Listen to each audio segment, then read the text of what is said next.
So now that you have some idea of what we mean by beneficiaries, in your case, primarily focus on the unit that wrote up the problem and try to really understand um, who who are they trying to work with, and um, so the more you understand about who the beneficiaries are through your conversations with your key contacts and other people uh, in and around this problem statement, now we could start talking about how to construct a value proposition. And a value proposition um, will help you to determine um, what kind of solution you might come up with to address the the specific problem that you're working on. And so, well, let's take a look at that. I'm going to jump over here.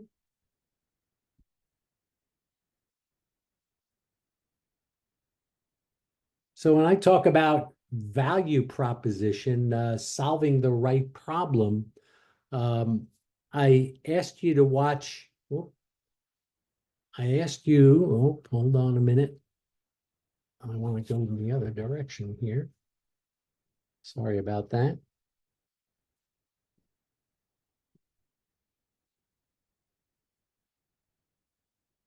I asked you to watch this short video that explains value proposition and this whole model of value proposition design. So let's take a look at this particular video.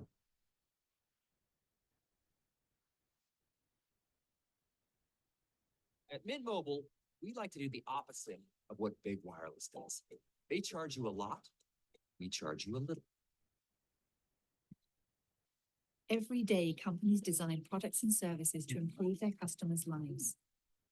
72% of new product and service innovations fail to deliver on expectations. This means that customers don't care about 7 out of 10 new products introduced to the market. It doesn't have to be this way. Just like you create value for your business with a business model canvas, there is in fact a tool to intentionally visualize, design, and test how you create value for customers. It's called the Value Proposition Canvas. The Value Proposition Canvas is composed of 2 parts, the customer profile and the value map. With the customer profile, we describe the jobs your customers try to get done. Jobs can be functional, getting from A to B, social, like impressing friends and colleagues, or emotional, like gaining peace of mind. You highlight your customers' pains, which annoy customers while trying to get a job done. Pains are negative outcomes that customers hope to avoid, like dissatisfaction with existing solutions and challenges, frustrations, risks, or obstacles related to performing the job. And you outline customer gains, which describe how customers measure the success of a job well done. Gains are positive outcomes that customers hope to achieve, like concrete results, benefits, and even aspirations. Use the customer profile to visualize, test, and track your understanding of the people or companies you intend to create value for. It's a map that becomes clearer the more you learn about your customers. The second part of the canvas is the value map. With it, you list the products and services your value proposition builds on. You describe in which way these products, services, and features are pain relievers, how they eliminate, reduce, or minimize pains customers care about, making their life easier. And you outline in which way they are gain creators, how they produce, increase, or maximize outcomes and benefits that your customers expect, desire, or would be surprised by. The value map makes explicit how your products and services relieve pains and create gains. Use it to design, test, and iterate your value proposition until you figure out what resonates with customers. You achieve fit by creating a clear connection between what matters to customers and how your products, services, and features ease pains and create gains. Great value propositions target essential customer jobs, pains, and gains, and do so extremely well. Your customer profile may contain countless jobs, pains, and gains, but your value map highlights which ones you intend to focus on. Don't forget, an outstanding value proposition can still fail if your business model is flawed. Successful companies embed outstanding value propositions in scalable and profitable business models. Use the value proposition canvas to create products and services that customers want. Get started at strategizer.com.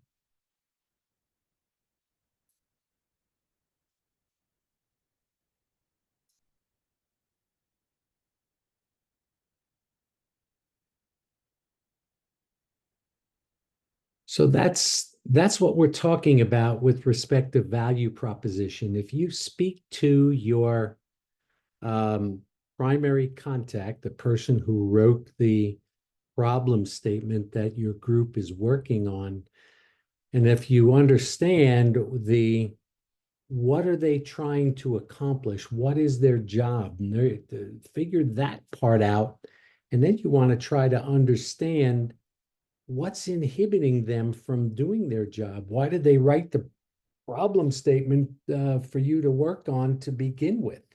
So what's causing them what is causing them pain in trying to get their job done? And then ultimately, if you come up with a product or service, what can your product or service do to relieve these pains and help your client achieve gains? I mean, to do a better job of what they're trying to do. And so the value proposition now goes to this side, and here's where you're talking about considering your different solutions, either your customized solution or a COTS, a commercial off-the-shelf technology that you found in the market that you think can help that client relieve pains and achieve gains. So in what ways does your product or service act as a pain reliever? How does it help relieve this pain, or how does it help your customer do a better job of what they're trying to do? So in that video, they talk about if you come up with a good solution that addresses these kinds of issues, we have product market fit. And so from that perspective, if we now look at it in the context of mission model canvas, let's hear what Steve Blank, sorry about that. Let's hear what Steve Blank has to say about value proposition in the context of the mission model canvas.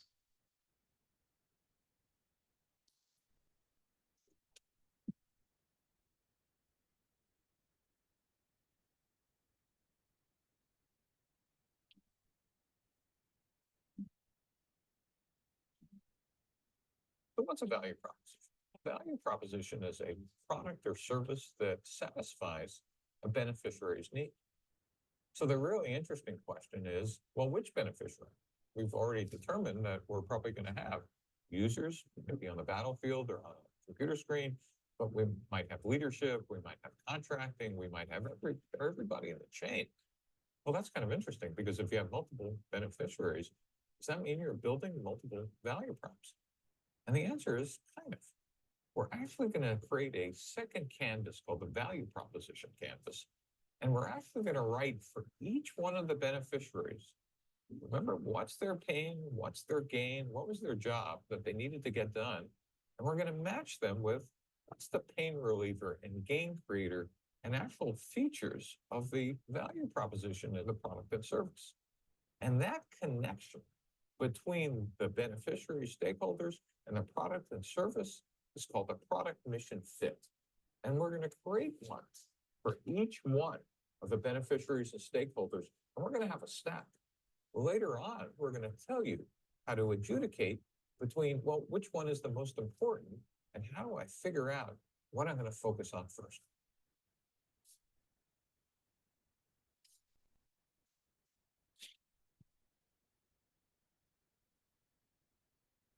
So from that perspective, with focusing on, I'm asking you to interact with your primary contact and any other people they could put you in touch with to really try to understand the problem. Ask, I mean, try to figure out what is that beneficiary trying to achieve? Um, how do they get, I mean, what kind of solution can you come up with to address that problem? And to focus on reducing pains and increasing gains for the beneficiaries. So here are, I can get over here. Here are some specific questions you might want to be asking during your interview process, not only with that key person, but any other people that you're able to interview. So what specific problem does your solution solve for the beneficiaries? Now, to get to that, you're going to have to come up with some alternative possible solutions. That's the COTS, or if you decide to come up with a customized solution, start asking yourself, what specific problem does your solution solve for the beneficiaries? And how does your solution make their job easier or more effective? What are the key benefits the beneficiary will experience? Those benefits are the gains. And how does your solution reduce pains and enhance those gains? So think about it in the context of strategic fit.